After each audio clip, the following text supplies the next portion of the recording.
Se presenta este vídeo al primer Congreso Internacional La Historia del Gas en la Europa Latina, siglo XIX y XX, que se celebra el 5 y 6 de septiembre de 2024. El trabajo versa sobre la huella de carbono generada por la combustión del gas ciudad en Málaga en el periodo de 1931 a 1934. La estructura de la presentación es la siguiente. En un primer lugar hablaremos sobre los antecedentes del impacto medioambiental y paralelamente junto a este impacto medioambiental hablaremos de los científicos y de los movimientos medioambientalistas. Posteriormente hablaremos del gas ciudad y luego hablaremos de algunos aspectos de cómo se puede calcular la huella de carbón y en qué nos hemos basado. La revolución industrial comenzó a finales del siglo XVIII y con ella llegó el inicio del uso intensivo de combustibles fósiles. En primer lugar fue especialmente el carbón, para alimentar nuevas máquinas y fábricas. La primera revolución industrial, que se extendió aproximadamente entre 1760 hasta 1840. Fue un periodo de cambios profundos en la economía, tecnología y en la sociedad. Este cambio estuvo marcado por la transición de una economía agraria y artesanal a una industrial y mecanizada. El carbón desempeñó un papel central en la transformación, actuando el combustible que impulsó las nuevas tecnologías y fábricas de la época. En este periodo histórico significó un cambio drástico en la producción y el consumo de energía. El carbón desempeñó un papel crucial en el cambio de este paradigma energético debido a la abundancia y a la alta densidad energética que tiene el carbón frente, lógicamente, a la madera. El carbón comenzó a reemplazar a la madera como principal combustible. A este cambio de fuente principal de energía hay que añadirle la invención de la máquina de vapor, que a su vez aumentó la demanda de carbón. No se sabe realmente quién fue el inventor de la primera máquina de vapor. Sí se sabe que surgió la necesidad de utilizar un mecanismo capaz de extraer el agua que inundaba las minas de carbón precisamente. La primera patente comercial conocida fue realizada por Thomas Savery entre 1660 y 1715 fue la vida de este hombre, que patentó una máquina capaz de elevar agua consumiendo energía calorífica, o sea, carbón. Aunque realmente la máquina de vapor tal como la conocemos ahora fue patentada por James Watt. Él fue quien realmente inició la ingeniería también de la automática. En muchos textos aparece que Watt fue el inventor de la máquina de vapor. Eso es un error. Watt fue lo que hizo fue regular la máquina de vapor, es decir, regular la velocidad de la máquina de vapor. Bien, es por muchos que le atribuyen el invento de esta máquina, pero realmente no fue así. En un principio, aunque el número de máquinas y en las pocas aplicaciones tenía el carbón eran pequeñas, las emisiones de carbono empezaban ya a ser importantes, aunque realmente el impacto ambiental no era una preocupación en ese momento. Posteriormente llega la segunda revolución industrial, entre 1850 y 1914. Aquí ya se produce una verdadera expansión industrial. La utilización del carbón aumentó considerablemente con el desarrollo de la siderurgia, el ferrocarril y la industria química. Durante esta segunda revolución, comienzan diferentes científicos a preocuparse por el efecto del dióxido de carbono en la atmósfera. Comienzan los primeros estudios del CO2, sobre todo el físico John Tyndall, que fue un físico químico irlandés del siglo XIX, realizó importantes investigaciones sobre los efectos de los gases en la atmósfera y su capacidad para absorber la radiación térmica.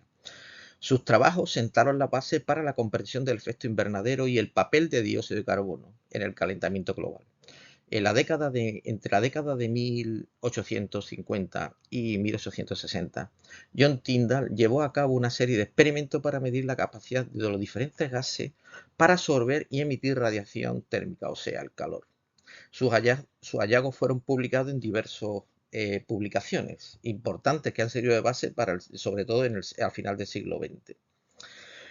Este físico demostró que el CO2 y el vapor de agua tienen una alta capacidad para absorber radiación infrarroja, o sea, el calor, en comparación con otros gases como el oxígeno o el nitrógeno.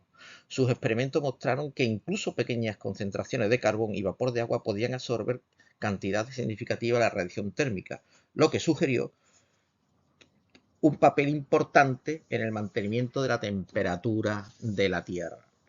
Posteriormente, Arrhenius, un científico sueco, es conocido por ser uno de los primeros en cuantificar el efecto del dióxido de carbono en el calentamiento global. Sus investigaciones y teorías a finales del siglo XIX y principios del XX sentaron la base para la comprensión moderna del cambio climático inducido por el hombre. Arrhenius se basó en los estudios de John Tyndall, el físico químico anterior, para investigar cómo los cambios de concentración de CO2 podían afectar a la temperatura global. Realizó una serie de publicaciones y presentó un análisis detallado del impacto del CO2 en la temperatura terrestre. Confirmó y expandió la teoría del efecto invernadero, que sostiene que ciertos gases en la atmósfera, como el CO2, absorben y emiten radiación infrarroja, atrapando calor y aumentando la temperatura climática. Utilizó datos disponibles y fórmulas matemáticas para estimar que una duplicación de la concentración de CO2 en la atmósfera resultaría en un aumento de la temperatura global de aproximadamente entre 5 y 6 grados Celsius. Arrhenius postuló que el calentamiento no sería uniforme. Las regiones polares se calentarían más que las ecuatoriales. Este concepto es conocido como amplificación polar y ha sido confirmado por observaciones modernas. Su trabajo en el efecto invernadero y la sensibilidad climática ha tenido un impacto duradero, proporcionando una base científica y sólida para la comprensión moderna del calentamiento global y sus causas. Su legado perdura y continúa la investigación sobre sus esfuerzos en abordar el análisis del cambio climático. En el siglo XX aumenta la conciencia ambiental. En las primeras décadas del siglo XX hay un auténtico crecimiento industrial y bélico. La demanda de carbón se dispara con un crecimiento del consumo de energía nunca visto anteriormente en la historia de la humanidad. Es significativo el aumento de carbón que alimenta la maquinaria de guerra durante las dos guerras mundiales y el desarrollo industrial en tiempos de paz entre guerras. Posteriormente, de la Segunda Guerra Mundial, las ciudades industriales experimentan niveles significativos de contaminación del aire, como el smog, convirtiéndose en un problema serio en lugares como Londres.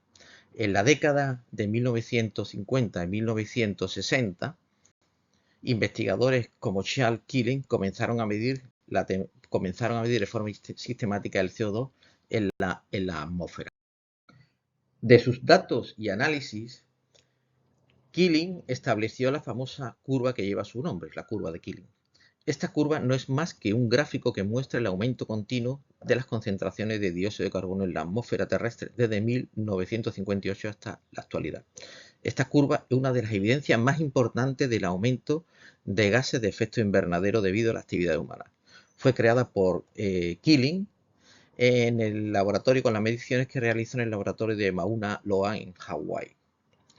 Comienzan a elaborarse informes que posteriormente tienen un impacto bastante importante en la población y en la conciencia climática.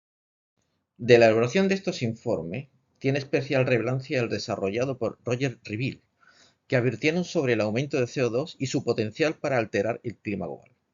Especial relevancia tiene la década de 1970 y 1980.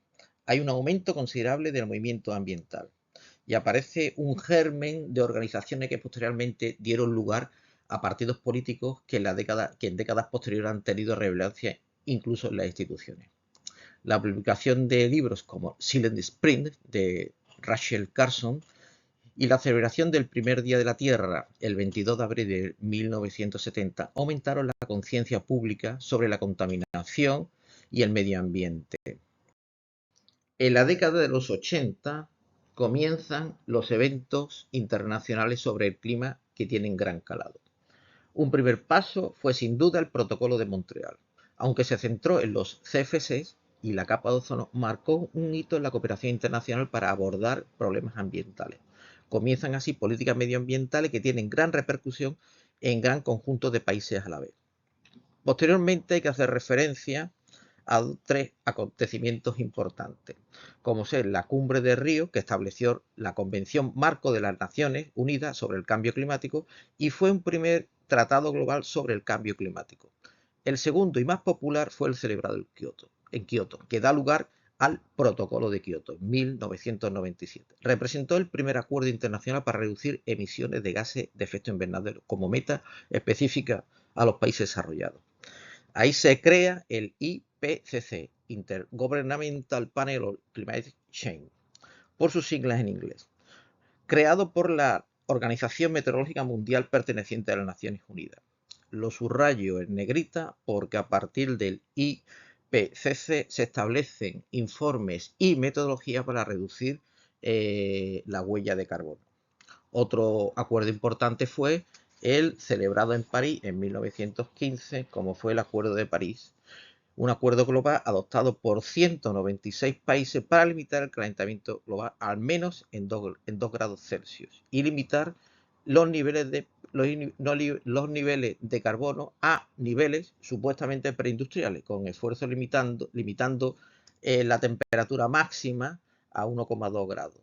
Los países se comprometieron a reducir emisiones de efectos invernaderos y a revisar sus objetivos en la reducción en un plazo máximo de 5 años. El gas ciudad se produce a base de carbón. Es un proceso donde se calienta el carbón o la madera a alta temperatura y de ahí se desprenden gases. No es más que es un proceso de pirólisis, que lo que se hace es destruir la molécula de carbón. Bien, el tipo de gas dependerá del tipo de carbón que se utilice, ya sea de hulla, antracita, lignito o también de madera. En la combustión se generan gases y los componentes que salen de la combustión dependerán a su vez del tipo de gas, que a su vez depende del tipo de carbón.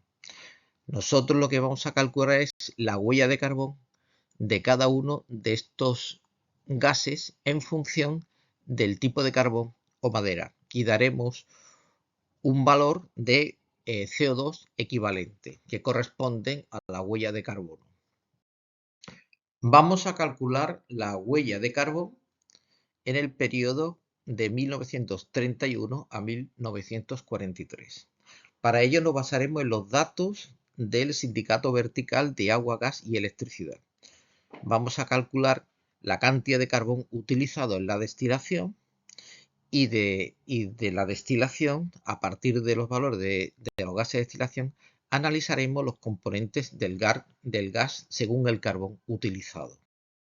Hubiera sido deseable obtener la documentación de los años de 1936 a 1945 para obtener la huella de carbono justo en el periodo de entreguerras, pero no disponemos de esos datos. Eso ha sido un problema y por lo tanto tenemos que ajustarnos a los datos que tenemos. Otro problema es que para calcular el gas destilado en función de cada carbón no hay bibliografía reciente de química industrial relacionado con el gas ciudad. Hay bastante bibliografía del gas natural, pero hoy día, como no se utiliza el gas ciudad, pues lógicamente no hay bibliografía de química industrial. Entonces hemos tenido que hacer una búsqueda intensa de bibliografía de química industrial de años pasados para que tengan datos experimentales para la obtención de los gases que se desprenden en la destilación. En este trabajo se abordará el procedimiento y análisis de cálculo para obtención de la huella de carbono en el periodo de 1931 a 1943. Se analizarán los gases que producen efecto invernadero que proceden de la combustión. Al final del trabajo lo que se dará es un número concreto de dióxido equivalente que se ha generado tras la combustión del gas ciudad en ese periodo. Gracias por la atención.